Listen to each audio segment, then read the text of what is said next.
Holy moly. I'm sorry. I was eating. And I was adjusting. Yeah. Well, no, we had a crazy morning this morning. I did my workout with Chief from Extreme. Yes. Martial arts here in New Braunfels, and straight from that, filming some cool promos for our friends at Old Salt Coffee. They're fun. They are fun. They're I had fun doing that with you this morning.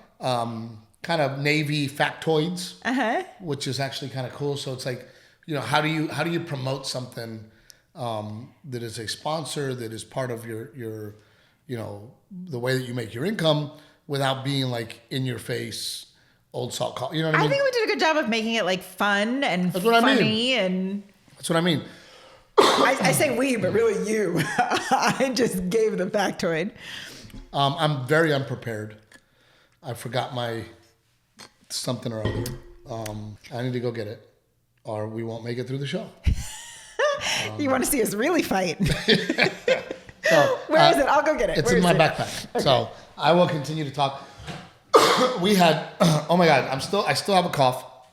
We're still trying to get over, I don't know how Renae has done it. Renae has managed to not get sick when everybody else in our household here at the house is either gotten sick or is still sick. So, and it was one of those things where, and for me, it's like, oh my God, it is. I'm feeling much better, but as you can tell, I still have a somewhat of a weird dry cough still. Very, very frustrating. But I haven't rested either. I have not taken time to rest. I've really been working nonstop. So we will start at the beginning. Well, no, you know what someone asked me when you were talking about your voice? Someone was like, you've been complaining about your voice a lot. You've been having voice issues. And they were like, has he gone to the doctor and gotten that checked out to make sure that it's not a more serious issue? Well, I mean, my voice is back. You can tell that my voice is back and strong. And yeah. I just think it's years and years and years of talking and talking. But that's what I mean. Maybe it's time to get those vocal cords checked out. Yeah, no, definitely. Got to get them checked out. I'll check your vocal cords later tonight. No, you won't. But we, I don't even know where to begin. So first, let's talk about why you didn't have an episode last week. Yeah. I was up for a commercial for California Real Estate Association, for a commercial that is going to air in California. We didn't know if we were going to get it or not.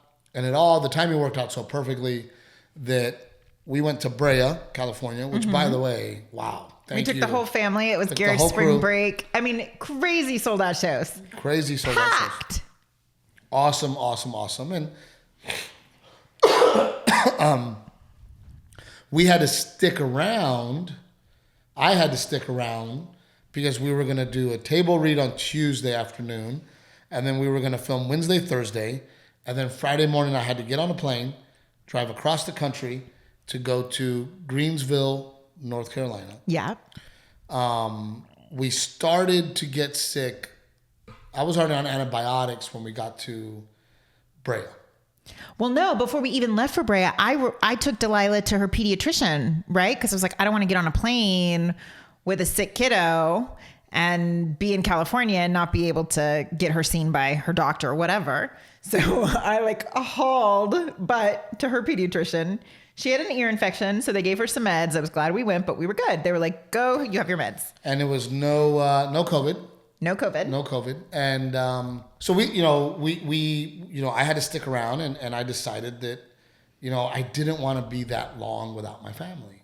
Yeah. So we decided to all stay together. And then, Tuesday, table read, Wednesday, Thursday, and then, here's what's crazy. I spent so many nights at the Comedy Store. Yeah.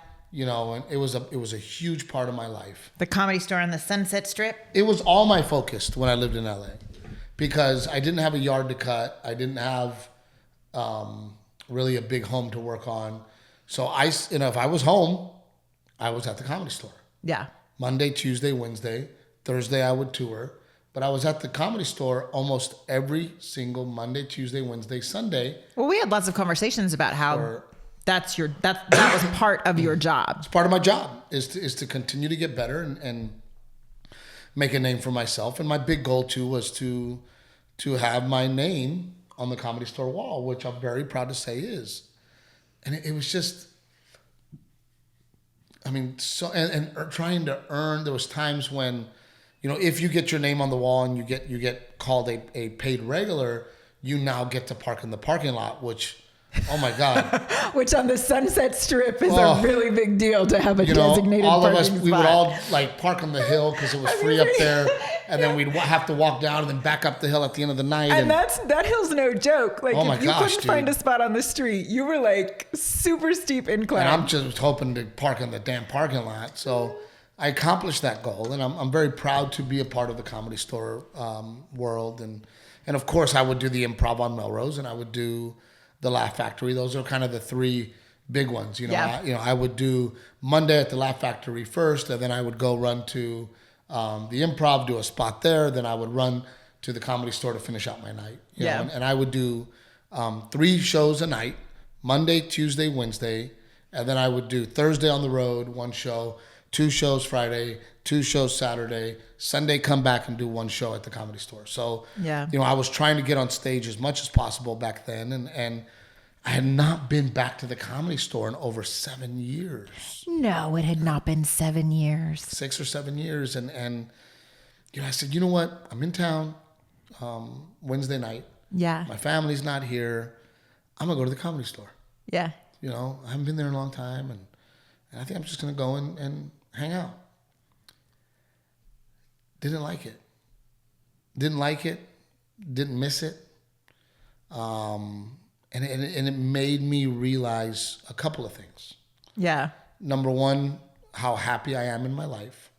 Oh, that's sweet. Right? How happy I am to be with my family, my wife, my kids. Okay, I'll take credit for all that. All the things that we've built here and things that we've done. And the other thing was, it was very thirsty.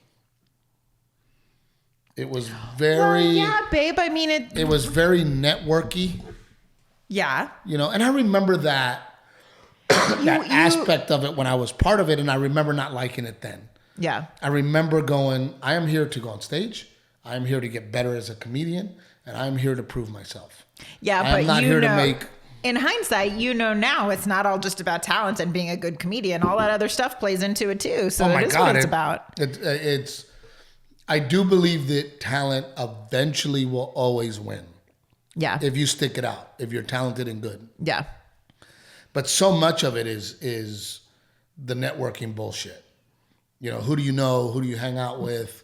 The hype, right? Oh, this guy's got a lot of heat, you know, and that all has to do with, you know, who you're hanging out with and and you know who the you know, you start kissing the booker's ass so that the booker talks to agents and goes, oh yeah, man, we're bringing up so and so, you know. And I just never liked that part of the game, but I think I tolerated it more back then because I didn't have much. Yeah. You know, and now I go, man, wow, I've got a wonderful life. You know, here I was in Brea.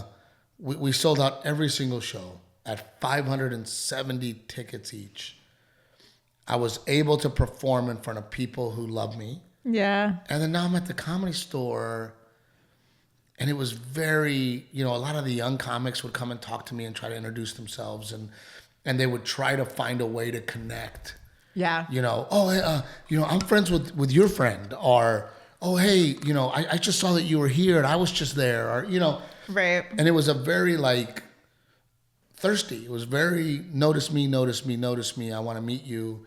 Can Steve help me with my career? Yeah. You know, I did get to chat with some old friends that I hadn't seen since the Comedy Store, right?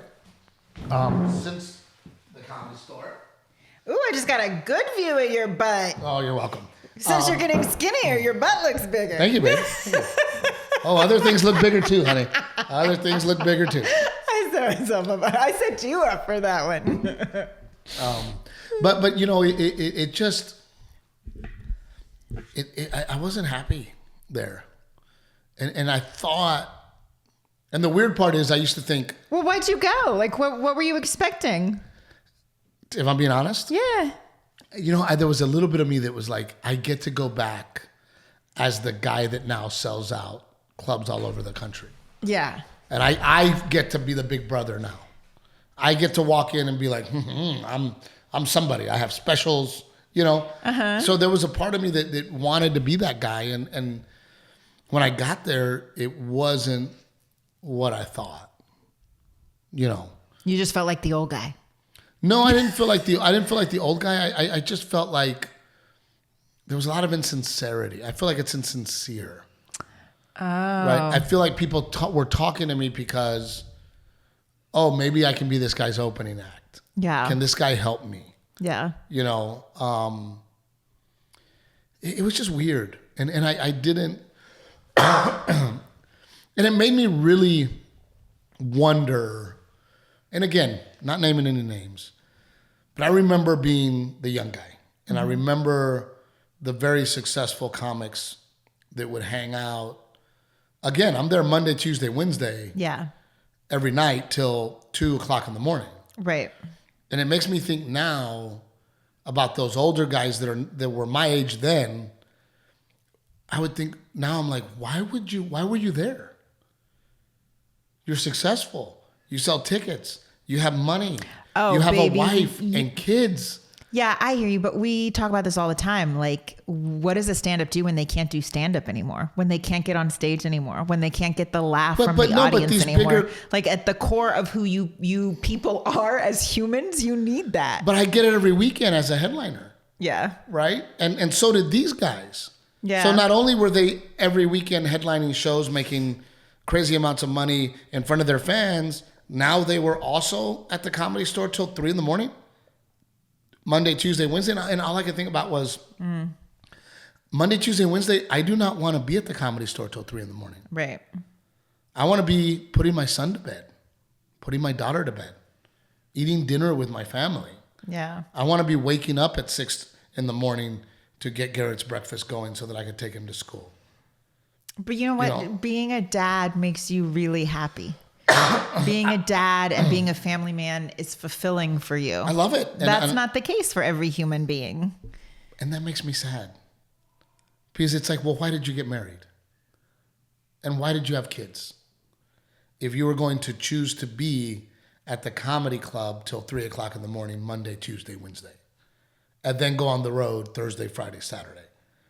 And then there was to go back to that, I remember touring with a certain comedian and we would be gone Thursday, Friday, Saturday, Sunday. And then we'd go back to LA and that person would be like, hey, come and hang out with me Monday, Tuesday, Wednesday. Yeah. And I'm like, don't you want to be with your wife? And it was a really, really great lesson.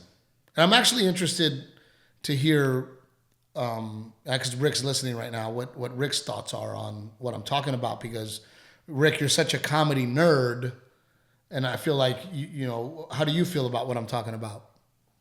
Well, I always feel that, especially with comedians, from what I hear, there's almost like a darker side, and that's why a lot of people kind of crave that interaction. So if it's a safe place, like you've mentioned this before on the podcast, when you're done and you're on the road, you go back to the hotel room and it's kind of lonely.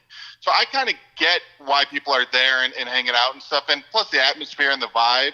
So from an outside perspective, I totally understand it. But I also understand your perspective of this is the life you chose. That's why you're in Texas, to get away from that and have a life outside of the show business side.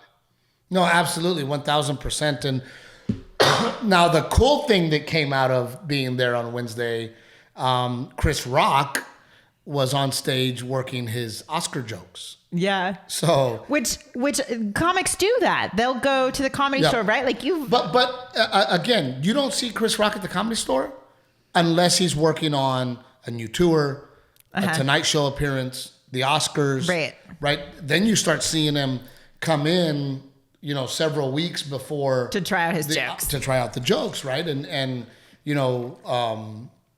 Jeff Ross, if he's doing a roast, right? Or if Yeah. those guys are doing a roast. That's fun. They That would part come of it in, is and fun. I always love that, right? I always love, kind of being having the inside scoop on, I get to hear the Oscar jokes Well, I feel like before that night. before they lead to a slap in the face. I remember times like that where someone was practicing, rehearsing for something, trying out jokes, and you'd come home and you'd be like, oh, and I like gave them this tagline, and then we would watch the show to see what they used, and you'll be like, hey, that was my tagline, No, it's That's exciting, cool. and, That's fun. and to also to address that, because that's the biggest thing going on right now is Chris Rock getting slapped in front of the Oh my world. gosh.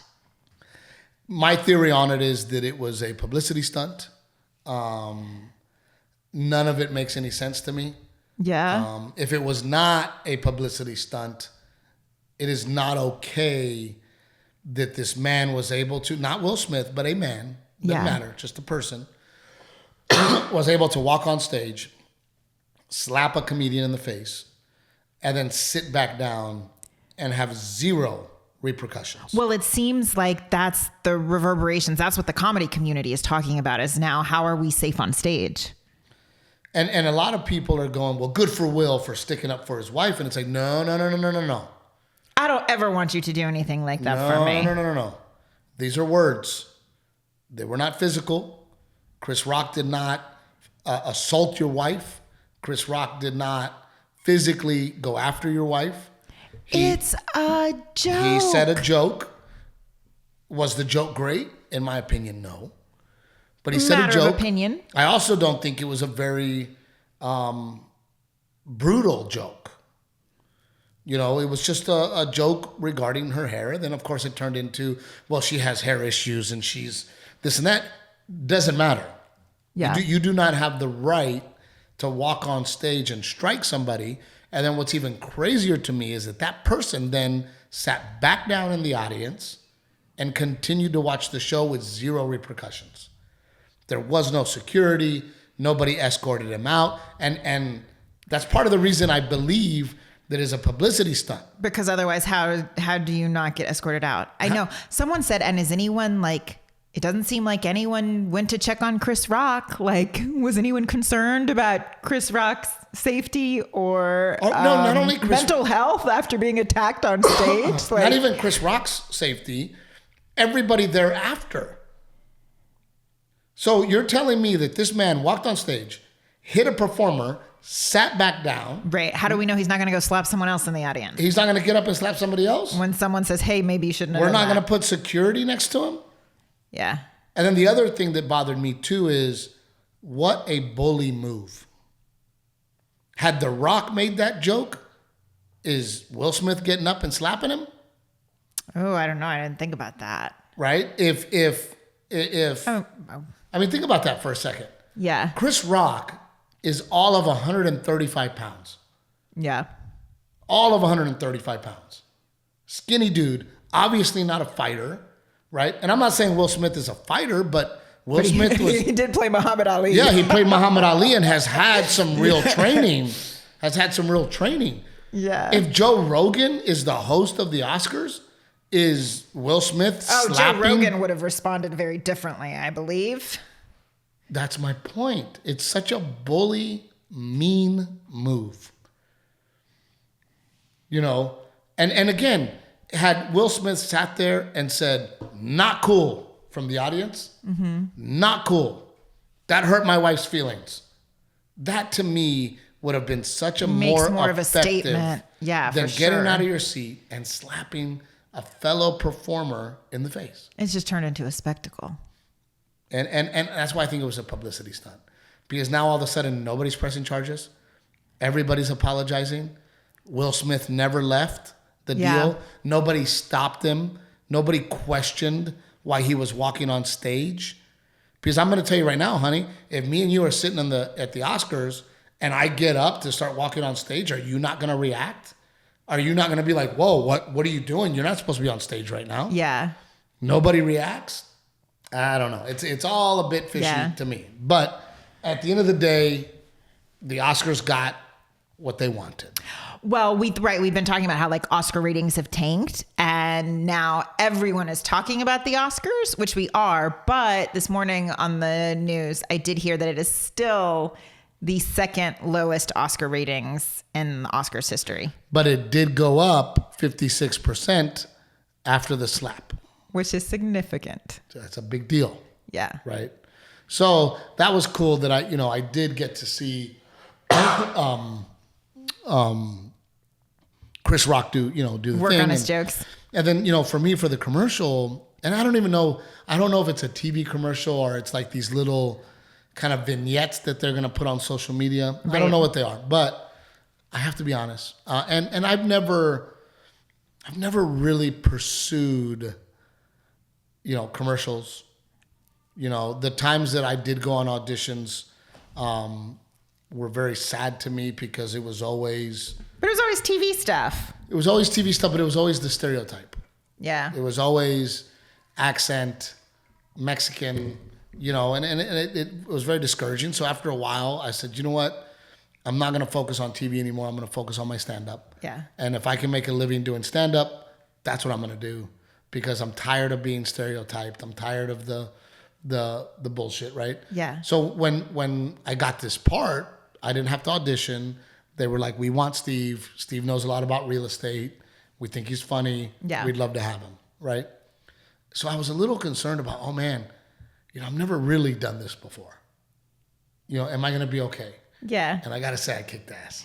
I was good. But you have done it before. We did the Aztec commercial together, and you're so great at that. And you've done stuff. I've done some stuff, and it was really cool to be on it was a real set with these guys would come in and rig up the car because we were in the car doing stuff, There was other actors there that were real actors, So it was a really... Rick, do you feel like he's not giving you and I credit? You're over here. I've never been on a real set before with real producers. No, but it was really big budget, if you will, But it was fun, and I hope it comes out cool, and I'm very excited about it. Yeah. I wish we were in an Aztec Chevrolet vehicle. Yeah. Since I completely forgot to mention our friends at Aztec Chevrolet. So please, Aztec Chevrolet, guys, you know the deal. Give them a chance. They deserve a chance. They're amazing people. And right now they have a beautiful 1968 Pontiac. Oh, cool. On lot. It's beautiful. Very cool. So if you're into classic cars, that's the one to get. But I ended up staying in town for the commercial. Renae comes home with the babies. I came home with the kiddos. Yes.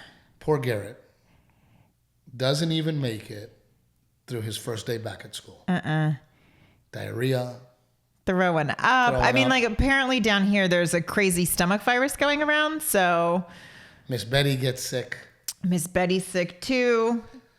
Delilah gets sick. Well, I think Mr. Garrett cannot stay away from it. It's really sweet. He can't stay away from it. How do you have both kids home and one not get the other one sick? I don't know how anyone does that. Oh no, I was talking to Dave J. Dave was like, oh no, my kids just take turns being sick. He's like, at our house, somebody's just perpetually sick. Morphs and mutates. He's like, everybody just stays sick. And then I think that's why we've been continuing to be sick because it's in the house and we're a family. But Garrett did end up surprisingly with COVID. Well, yeah. So his doctor's office tests everyone when they come in, and we were certain it was the stomach virus because here in New Braunfels, they said they've only had 2 positives in the last month, longer. And so we were all like, oh, it's not COVID, it's the stomach virus or it's the flu. And then the test results come back and they're like, Garrett has COVID. And they're like, it's possible he has COVID and the stomach virus at the same time because his symptoms seem more symptomatic of a stomach bug or of the flu. Right, than COVID. So I bring him home and home with him. And then little Miss Delilah gets it. My baby. She'd been good.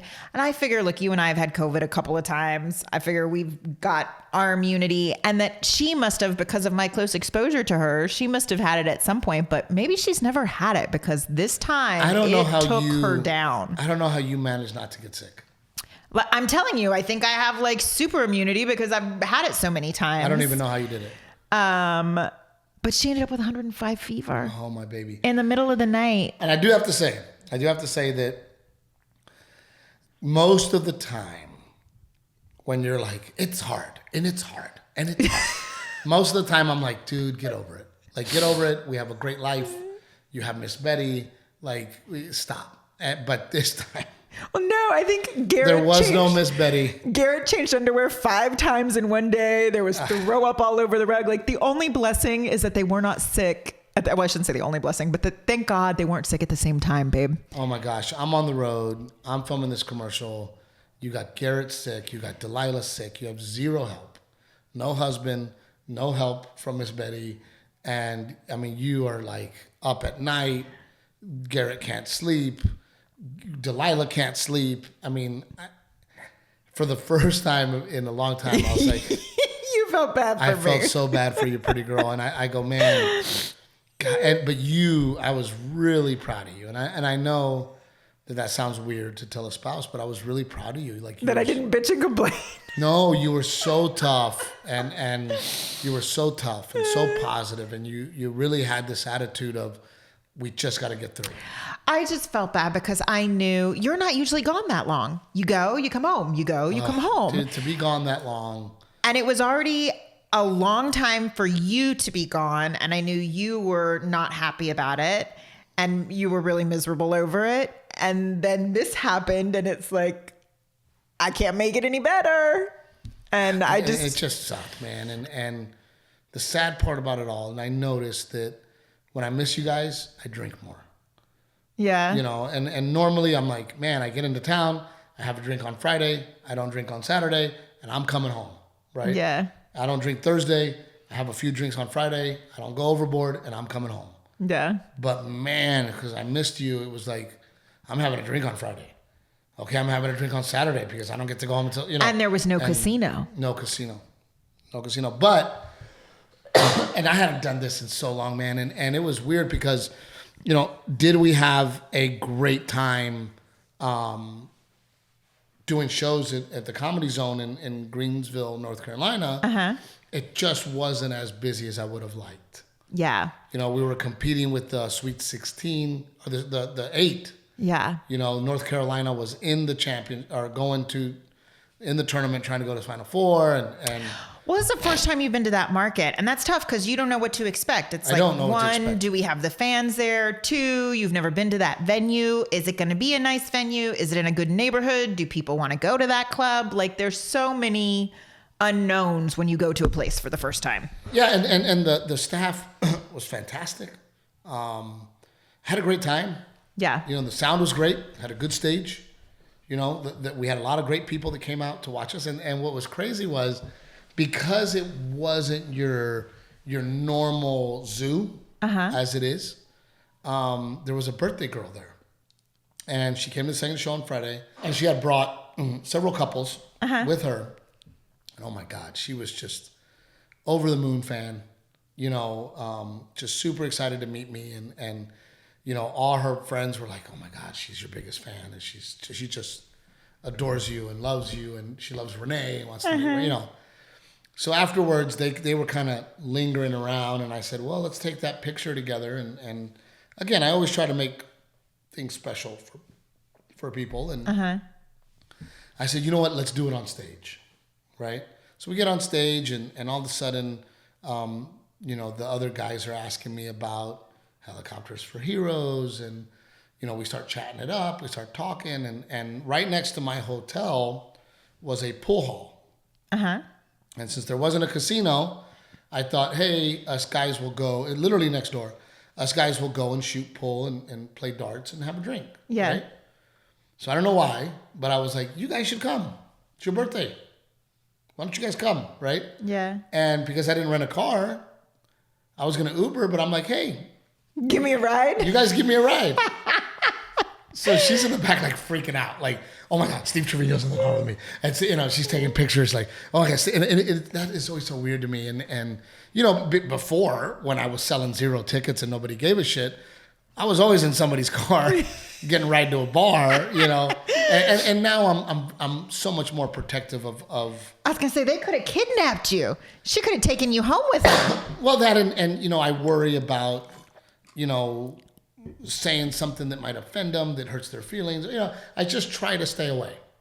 I try to do my own thing with my own team. Play it safe. Play it safe. You know, nowadays with this cancel culture, you just can't trust people anymore. And I just literally years since I said to some fans, hey, let's all go have a drink, right? Yeah. And they got in the car, we went, and she was just like, best night of my life. You know, and then I went and, you know, they bought shots. We all did shots together. She got the picture, you know. Uh-huh. And that was really special for me. Yeah. And it was really cool. And it was like, man, this was fun. Yeah. You know, I really enjoyed, well, I love making people's days. Yes. You know, so I really enjoyed making her day. Yeah. You know, and then, you know, speaking of making... Can you tell the story you told me about? Am I like totally taking you off gear about the restaurant and the woman and what happened? Oh my gosh. Because that made me teary-eyed when you told me that story. I'm so... I hate to tell the story because then it's like, you know, patting myself on the back, but I truly have so much respect for anybody that works hard. Yeah. You know, and I learned that lesson. I don't know if I've told this story on the podcast, but I learned that lesson from my dad. Junior high, there was a janitor, and that janitor had these huge chops. Uh-huh. And he would comb his hair like the 50s. Yeah. You know? And we all called him Elvis, right? And we're all waiting out front to get picked up. And I remember my dad was picking me up. Well, the janitor was there, and I got behind the janitor, and I was doing Elvis moves behind him, making fun of him. And I got in the car, and Dad lost his shit. Dad goes, don't you ever make fun of a working man. He goes, that man comes here with pride. That man has a job to feed his family, and there's a punk-ass fucking kid behind him making fun of him. He goes, that man has pride, and he's a hardworking man. And my dad goes, if you ever disrespect a hardworking person again, he goes, I will fucking kill you. You are not my son. And it hit me hard. Yeah. You know? Well, those are strong words from your father. And then I learned another valuable lesson from Dad on the same lines. You know, early on in my career, I was in San Antonio, Texas, doing a show. Across from the comedy club was a movie theater. Dad and I were having a drink after my show. And at the movie theater, these guys were carpet. It was already like 1 a.m, and they were doing carpet in the middle of the night, which, by the way, I used to do with my uncle. At night, we would come into hospitals and we would carpet the hospitals at night when, you know, things are chill. So they're in there carpeting, and Dad goes, hey, it's getting late. Don't worry about it. He's like, well, don't you have radio in the morning? And I go, I'll probably skip radio. Who cares? And my dad points over to those guys and he goes, you think those guys would like to have your job? And all you got to do is wake up and do radio and tell jokes at night? What's wrong with you? And that was another one of those moments of, oh man, you know, so because I learned those lessons early on and because I worked so hard in my life, I have so much respect for the working man and woman, you know. So I went to this place, which, by the way, awesome place. I would like to get one in Texas. I don't even know. You don't remember what it's called? Viva Chicken. Uh-huh. And it was a Peruvian chicken place. And I'm trying to eat healthy. Right? I'm trying to do good. We go to this place. This woman must be 10 months pregnant. I mean, she's out to here. You're done at 9, but well, no, I guess technically. That's what I'm trying to say. That's what I'm trying to say. That she's that pregnant. Okay. She's huge. And not in a big, she's just big belly. It gets worse. And so, she's pregnant. Yeah. We're sitting down. She comes over to start. You're supposed to bust your plates, right? Supposed to bust your plates, put them away after you eat, you know, and like most places, right? Yeah. You know, I think Panera's like that, right? Yeah. And I always try not to make more work for people. You know, if I go to the movies, when I'm done with my popcorn and Coke, I walk out with it and I throw it away because I think of the people that have to clean it up. Yeah. Right? So we're sitting there. She comes out to start picking up, and this table's a fucking disaster.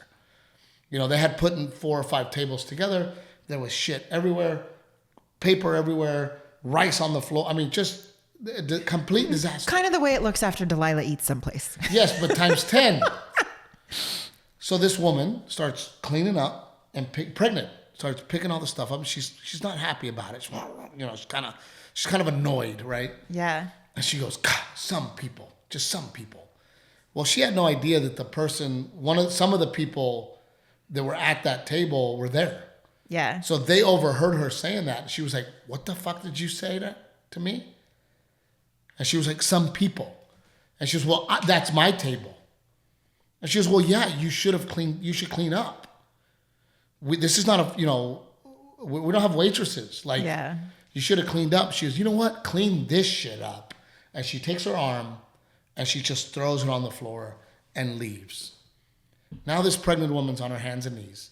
Me and Kyle jump up, right? And Dave, and we start helping her clean up, right?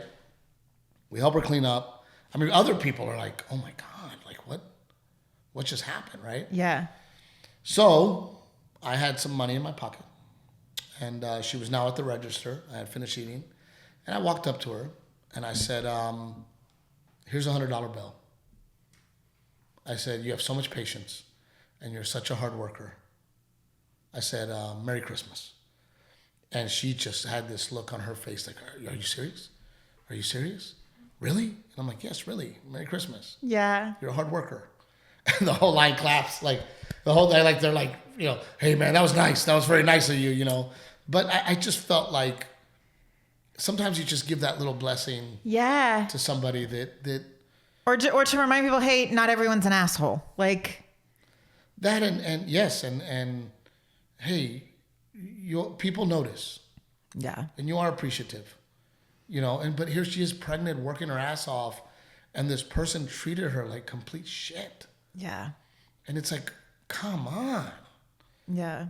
So I gave her the $100 and and again, sometimes stuff like that is very selfish because it makes me feel good. Yeah. It makes me feel good about myself. Yeah. So it is one of those things that's a kind of a win-win, situation for everybody. Yeah. So we had a great week and I couldn't wait to get home. Oh my gosh.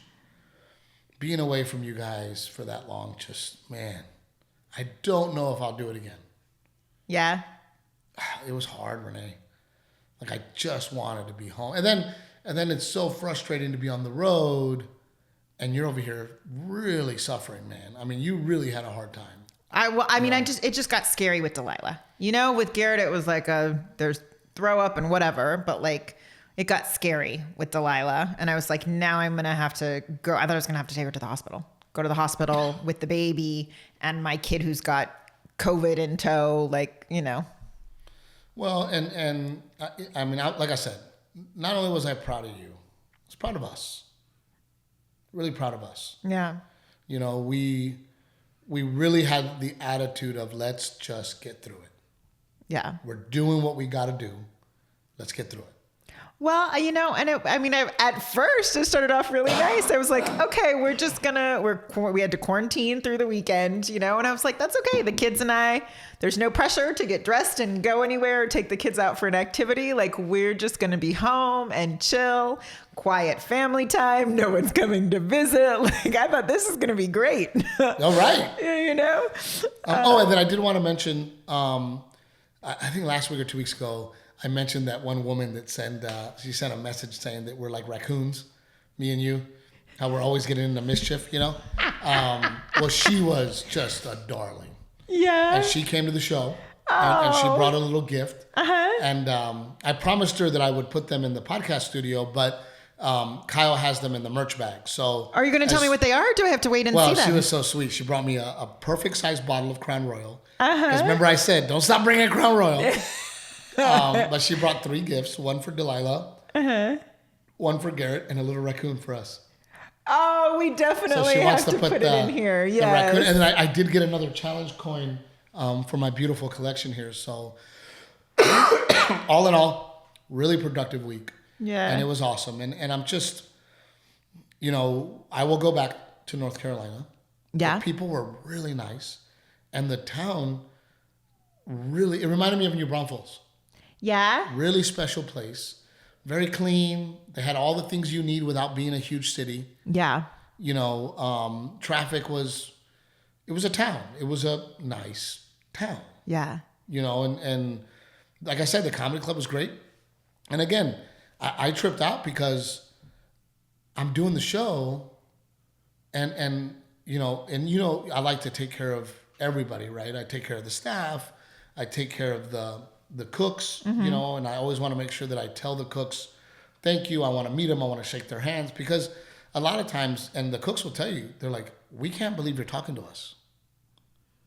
They're literally like, you are the only comedian that talks to us. The things to like go in the kitchen and say hi, hello. You know, well, it turns out one of the cooks is the damn owner. And he owns several of them. Wow. And I'm he's sitting back there going, cooking in the he's back there kitchen. freaking frying it up, doing his thing. And that's what he does at the club. Yeah. And he owns the damn club. You know, speaking of hard workers, Yeah. you know, and it's like, you know, a lot of people, they always say, man, I want to buy a bar. And then they buy the bar and they don't know why they didn't make it because they're not bartending at their own bar. Yeah. They have employees. Here's He this must guy. have such a love of comedy. You could just tell he's a hardworking dude. And you know, we did have that conversation where he was like, hey, he told me, thanks for being nice. You know, thanks for being nice. So, you know, all in all, great week. Yeah. You know, yes, our kids were sick, but I'm really proud of us. Yeah. You know, I feel like we've been in this situation before and we didn't handle it well. And you would get tired and frustrated and I would get annoyed that I was on the road and we'd end up fighting or arguing or being annoyed with each other. And it just doesn't make the situation better. Yeah. And I think that through our marriage, we've learned we just got to get through it. Yeah. And there's no sense in bitching and complaining. There's no sense in arguing about it. It is what it is. Yeah. You know, but we're so glad you guys have joined us. If you want to listen to the podcast, because I get this a lot, we hate listening to the ads, right? If you listen to YouTube, they always put commercials in there. Facebook, they put commercials in there. Yeah. If you do not want to listen to ads, Yes. download Picked Cherries Yes. on your deal, and you can listen to the podcast ad-free.